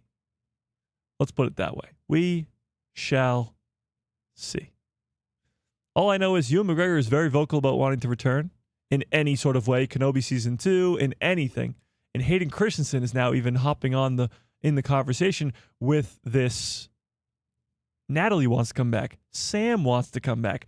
How about we bring them all together for a nice reunion? Why not? What if there's flashbacks of Thrawn meeting Anakin in Ahsoka Season 2? That would be awesome. Because there is a relationship there. In the Thrawn novels, there is an entire arc where Anakin goes on a mission with Thrawn to go rescue Padme. That would be really cool. Because we learned in Season 1, or as Thrawn learns in Season 1, that Ahsoka is the Padawan to Anakin. He freaks out. He's like, oh my God, we got to get out of here. That's not good news. Not good news. So imagine when Thrawn finds out that Anakin had 2 children, Luke and Leia. Leia is now a member of the New Republic, and Luke is starting his own Jedi Temple. He's going to have to nip that in the bud right away. Get rid of that quickly. So that'll be interesting to see as well. What is he going to think of the fact that Anakin had 2 children and nobody knew about it? Crazy. That would be wild. I love that idea. Flashback of Anakin telling Ahsoka about Thrawn, because they do have a backstory together. And when Anakin was Vader, he and Thrawn worked side by side a ton during the time of the Empire. Even, Vader knows that Thrawn knows that he is Anakin Skywalker.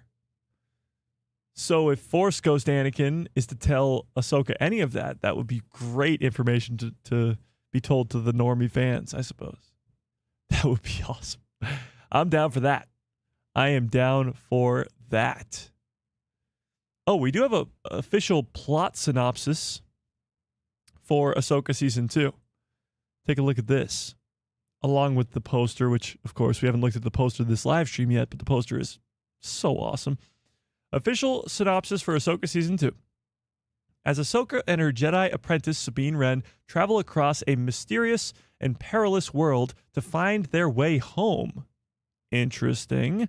Their friends Hera, Ezra, Zeb, and Chopper must face the powerful Grand Admiral Thrawn and his sinister allies, the Night Sisters, who seek to plunge the New Republic into war. So badass. It is interesting that they say they're traveling across this mysterious and perilous world to find their way home. That's interesting. Because I do think that Sabine will get back home by the end of Season 2, but I don't think Ahsoka will. And their goal is not to find their way back home. Their goal is to stop Balin. Ahsoka says at the end of Season 1 that they're supposed to be there. So interesting. It is very much two different stories. This is one side. This is the other. Two completely different stories happening in just 8 episodes of one season of television. Crazy. Yeah. Nothing Filoni for starters. You don't want Dave Filoni involved? Well, that would be a huge mistake. Let's see. What has been peak Star Wars over the last 20 years? Clone Wars. Yeah. Rebels. For sure. The Mandalorian. Absolutely. Ahsoka. For sure. Tales. Yeah. Bad Batch. 100%. Maul Shadow Lord. Yes. What do all of those projects have in common? All peak Star Wars have in common? 2 words. 1 name. 1 president. Dave Filoni. And if you don't want him to be involved, I'm sorry, because he's the president now. He's going to be involved in every single Star Wars project that will ever exist from here on out. What do you think is the percent chances of Luke Skywalker showing up? I'd say it's about 40. I think 40 is high. In Ahsoka Season 2, I think more likely it's going to be Leia Organa. I would say the likelihood of seeing one of the 2 twins, Leia is far more likely because we are going to Coruscant. Leia was mentioned in Season 1. We got to see C-3PO. I think you will actually see Leia Organa in Season 2. Luke could be mentioned, but seen, not very likely. Yeah. Yeah.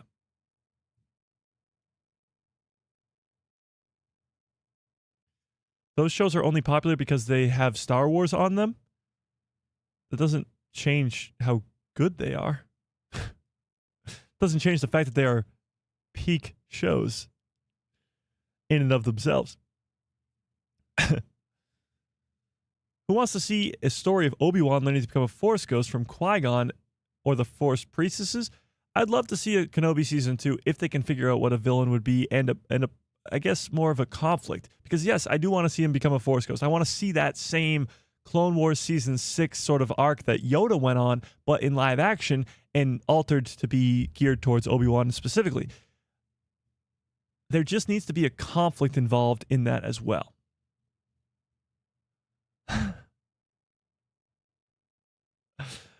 Yeah, not only is it spelled incorrectly, but it's completely wrong as well. You can't say a subjective opinion when saying objectively. Yeah.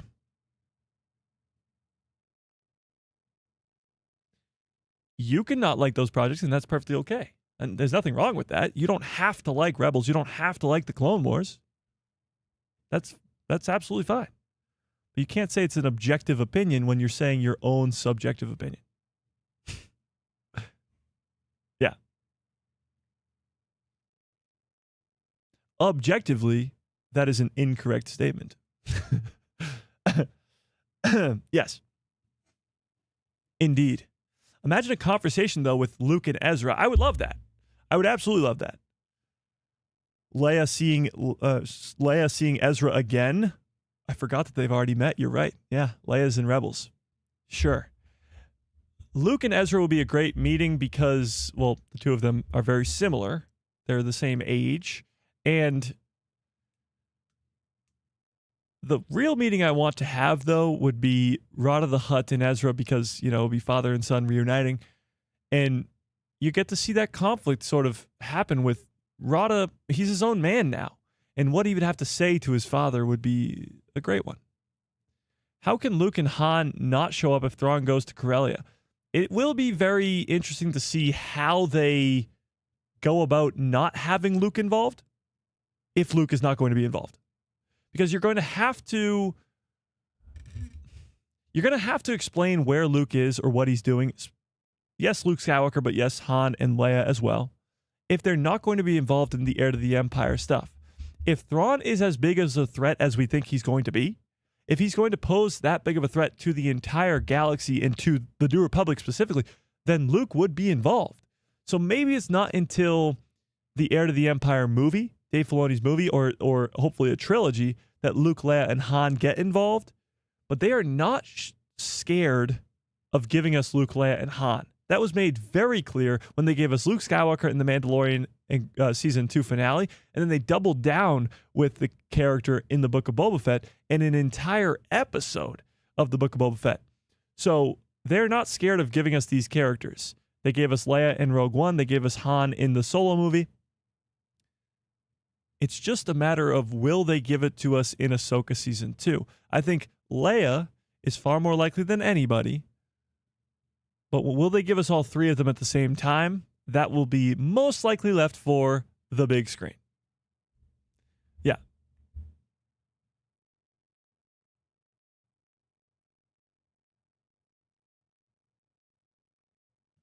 Yeah. There's a reason you can say objectively that Andor is good. You can't, though. As much as I love Andor, as much as I love Revenge of the Sith or The Empire Strikes Back, you can't say objectively those movies are good because they're not. I find them good, but that is my subjective opinion. There is millions of people who hated Andor. Hated it. Said there wasn't enough aliens, called it Andbor, complained about a million different things. So it can't be objectively good if not everybody liked it. You might like Andor. I love Andor. But that doesn't make it objectively good. You know? We need more Chewie. Chewie would have to be involved too. Again, I don't care about your feelings. Okay, well, I'm just trying to describe to you what objectively means so that you don't keep misusing it in your future endeavors. I apologize. That's my bad. My bad. I'm just saying just because me and you both like Andor does not make it objectively good. Okay. Good talk. I do want more Chewie, though. I agree with that. Where Han Solo is, though, is where Chewie is. So if we're not getting Han Solo in this stuff, then we're not getting Chewie. And here we are back again at our original conversation, which we always come back to, which is recast or deepfake. Would you want Alden Ehrenreich as Han Solo in this Heir to the Empire stuff, or would you like to see a deep-faked version of Harrison Ford? That's the question.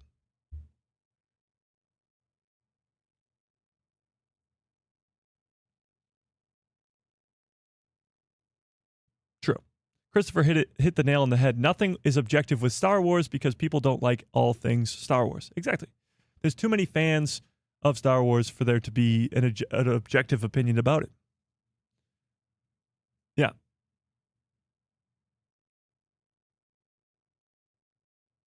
Something doesn't have to be objectively good because it's liked by every person under the sun. What the F are you talking about? That is exactly what it means.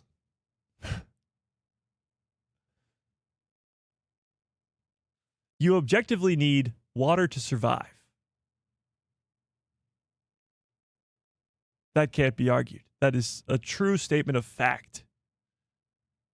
Star Wars is good is completely a subjective opinion. I'd love for it to be objective, but it's not. Yes, all art is subjective, and Star Wars is indeed art.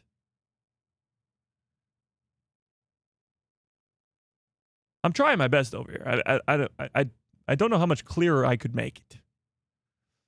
Use the deepfake that they used with Indiana Jones. I agree. I think deepfake is the way to go. I know some people are very much against the Luke Skywalker that we saw in The Mandalorian and in the Book of Boba Fett, but it looks so good. And it's Mark Hamill. Mark Hamill, Luke Skywalker himself, is doing the performance. They're just deepfaking him. And you could bring back Harrison Ford. The only problem would be Carrie Fisher, who's sadly no longer with us. You can use her daughter, Billy Lord. They did it with Rise of Skywalker. They've already done it. It's already been something that's been done. So why not just keep doing it?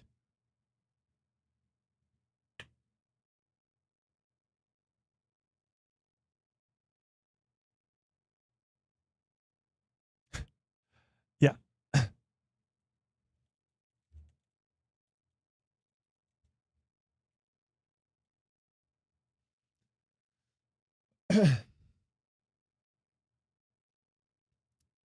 It's come to this. I'm so sorry. It has come to this, Chad.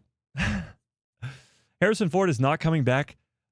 I actually disagree with that. Harrison Ford has been very much, jokingly anti-Star Wars. He was at Star Wars Celebrations not that long ago, in the late 2010s. He was at Star Wars Celebration. I don't know which one it was. It was either 16 or 17. I mean, he was in Star Wars in 2019. He was in Star Wars 7 years ago. So it's not, he jokingly is very anti-Star Wars, but for the chance to come back, I think he would do it. But it's come to this. We've looked up the definition. Here we go. Why even have standards if anything, for anything, if it's all on the same level? It's not.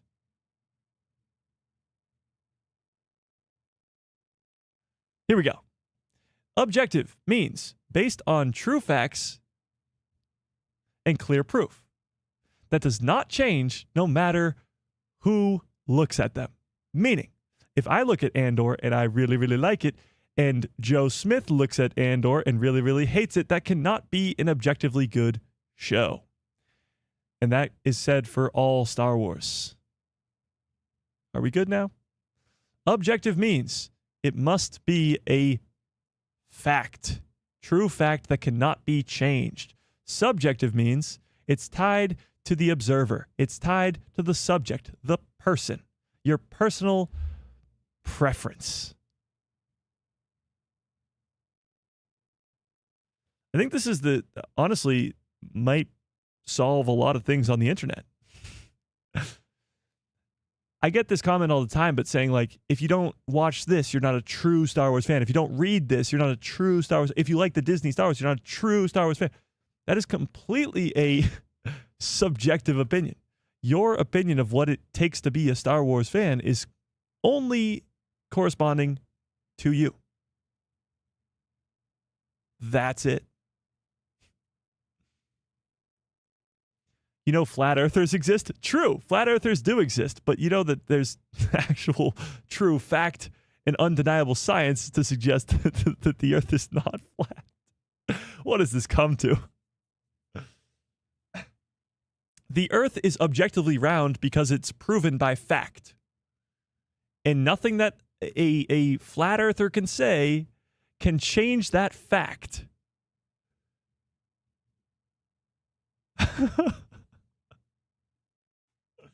What does this come to? Okay. The definition of objective is a true statement of fact, and it cannot be denied by, it cannot be changed by anybody's way they look at it. A subjective opinion is an opinion based off of the observer, of you, the audience, and your specific mood, tastes, past experiences, and it is not proven or a universal truth. So your definition of bad, if you think the Clone Wars is bad, that is your subjective opinion. It is absolutely not an objective opinion. Now that we've described what opinions are, let's continue. Getting back to the topic at hand. All that to say, I think we could get an Obi-Wan Kenobi season 2. I think we could get Natalie Portman back as Padme, even in Ahsoka season 2. And here's why. We'll tie it all back together. From Natalie Portman returning, Ewan McGregor wanting to come back, to all the way back to Ahsoka season 2. Take a listen at this. Ewan McGregor had this interview at D23. We did this big group picture, and I just couldn't believe the amount of characters, new and old, that were there. Did you have a moment during this season, or maybe the last one, where you just kind of had to pinch yourself and go like, oh man, this is Star Wars. I'm in Star Wars. May I could pinch myself right now being here about it. You know what I mean? There's not a single part of being on this project that doesn't make you feel that way. Yeah. In season 1, the moment that was pinched me was when we did the test shoot, and I was standing on a mark or whatever, and they're like, Iman, do you want your lightsaber? You have my lightsaber? They were like, of course. Mine, Ezra lightsaber? They were like, yeah. And they brought it over to me, and I'm looking at it, and I'm just like in awe. And I put my thumb on it, and it turns on, and I'm like, wow. And I don't know how to use it at all. I go to turn it off, and it wouldn't turn off, and I thought I broke it. And I was like, oh my God, it's so embarrassing. I broke the first one I had. And they're like, you want to turn it off? I'm like, what? They're like, I got you. And they turned it off. And I was like, did you turn it on? Or did I turn it on? And they were like, we turned it on. Oh, wow. I'm like, but I thought and they were like, we were watching your thumb. That was kind of a pinch me moment, because I was literally like, right, this is the set of Star Wars, and you guys, you know, you're the masterminds behind all the tech. So that was one moment. In season 2, pinch me moment was when we all finished, and we all got together, and it was like, we did this big group picture, and I just couldn't believe the amount of characters, new and old, that were there. So obviously we know Anakin Skywalker's in this second season. This is not a conversation of he's talking about Anakin Skywalker, Hayden Christensen, new and old. I am about 96.5% sure now at this point. 96.5%, yeah, probably. 96.5% sure that Ewan McGregor will be in Ahsoka season 2. That's where I'm at. Subjectively, that's where I'm at. Sorry, I couldn't help myself. I think that one of the people he is speaking about here is, in fact, Obi-Wan Kenobi, Ewan McGregor, in that giant photo of new and old people in Star Wars. Another one might be Natalie Portman. And it comes from just Ewan and Hayden Christensen bringing her up in interviews as of late. The fact that she did shoot a scene for the Obi-Wan Kenobi series that was inevitably cut from the show. She is definitely open to the idea of returning to Star Wars.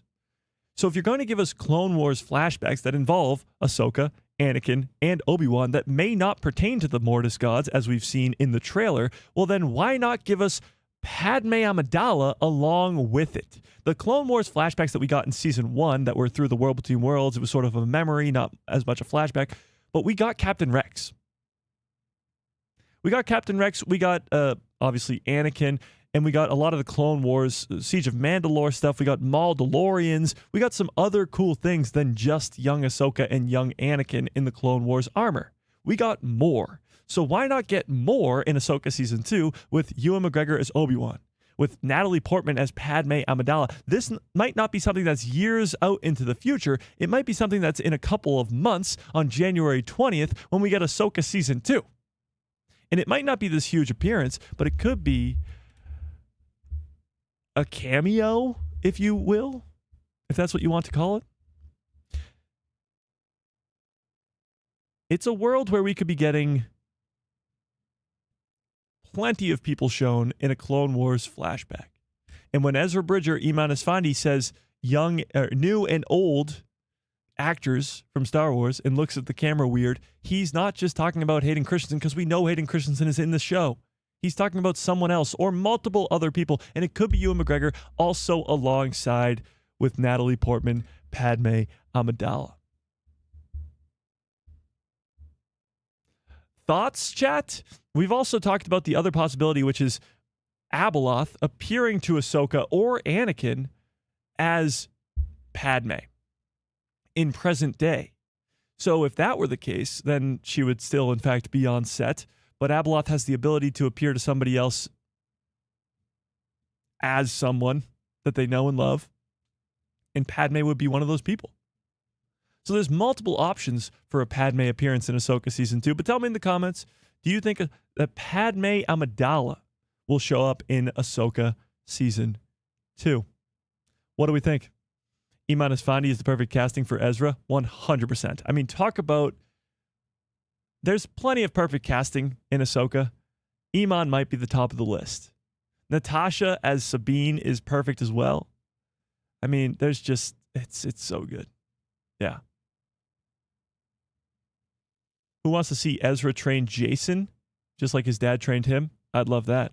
But I think Jason Syndulla might turn down a dark path after his mom dies in Ahsoka Season 2. What? Okay. No, but I'm open to a surprise. So Padme, yeah, could be.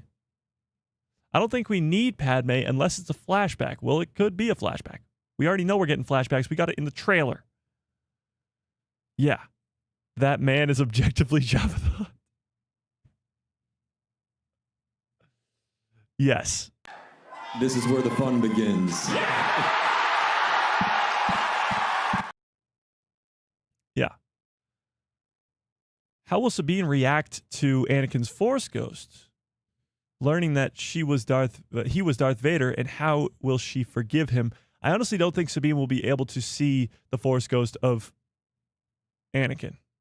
The way I think Force ghosts work is that they are attached to specific people.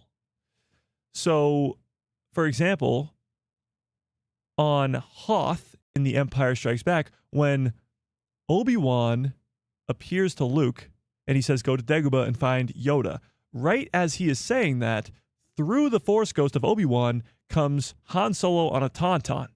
Now, Han Solo did not see the Force ghost of Obi-Wan, so that means that it only appears to the observer. Force ghosts are subjective, not objective. No, I'm kidding. Okay, so it only appears to the observer who is seeing them. So somebody who's tapped into the Force and has an emotional connection to said person. So Ahsoka Tano would obviously be able to see her former master, but Sabine Wren would not.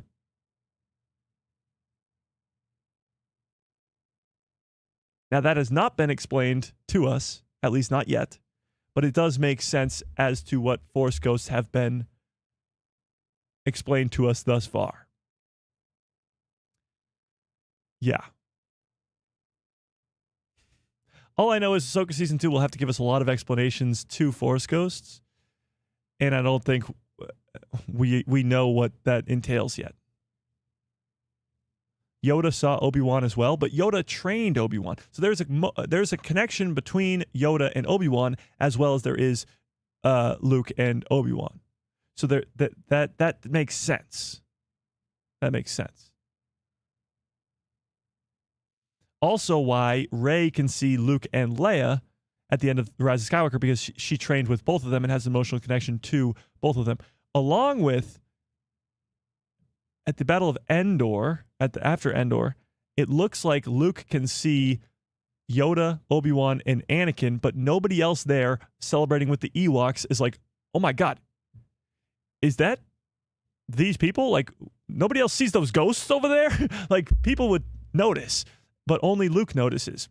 So I don't think that Force ghosts are observable to everybody else around them, except for the people who they have the emotional connection to, or the connection to. Yeah.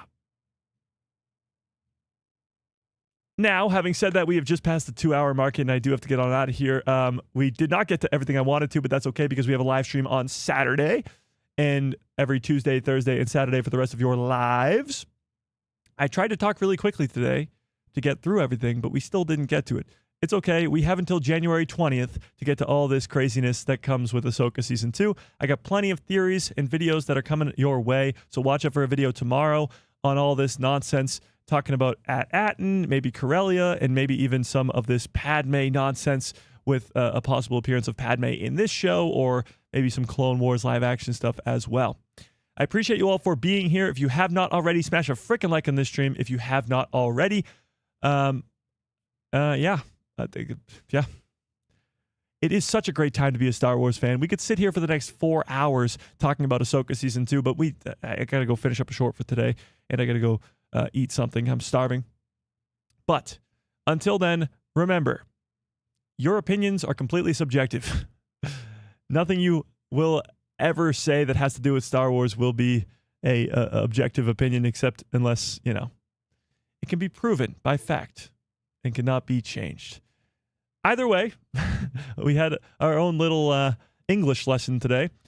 There's always some you learn something new every day. We'll put it that way. But if you want to keep the conversation going, there's a link in the description below to a Discord called The People Who Love Star Wars. I appreciate you all in that Discord because it's been very active over the last couple of weeks here because of Ahsoka Season 2, of course. But keep the conversations going in there.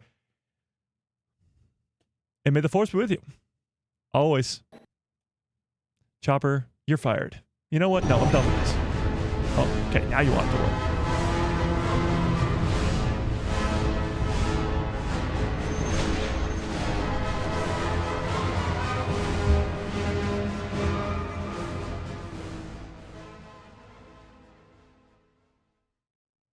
Chopper, you are on thin ice, buddy. Okay, let me actually end this poll. Wait, I forgot to do that. Let me end this poll.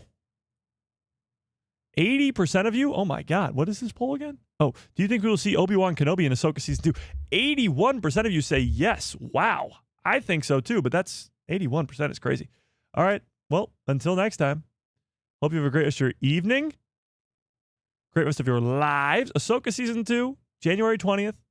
Crazy trailer. Starfighter, May 28th. And now Maul Shadow Lord, 2027 as well. Hope you have a great rest of your evening, great rest of your lives, and good night, everybody.